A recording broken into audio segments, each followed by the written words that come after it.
Concílio do Vaticano II, 1962 a 1965. Como dito, o Concílio do Vaticano I ficou incompleto, deixando em suspenso diversas questões teológicas e pastorais. Os papas desde São Pio X, 1903 a 1914, pensaram em reativar os trabalhos do concílio.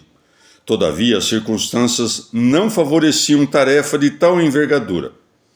Foi a coragem do idoso Papa João XXIII, 1958 a 1963, que convocou o 21º Concílio Ecumênico da História aos 25 de janeiro de 1961. Este certame foi inaugurado aos 11 de outubro de 1962, sob João XXIII, e encerrado aos 7 de dezembro de 1965, sob o Papa Paulo VI.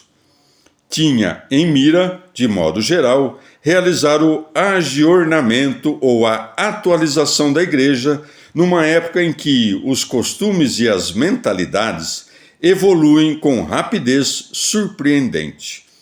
O alcance deste concílio foi enorme. Sem perder o contato com a tradição, os padres conciliares promulgaram 16 documentos, constituições, decretos, declarações, que levaram em consideração os principais temas que se impunham à reflexão da Igreja.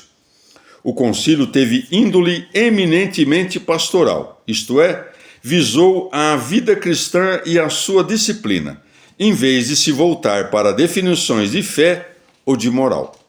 A abertura equilibrada dos documentos conciliares pôde ser percebida em seus traços marcantes.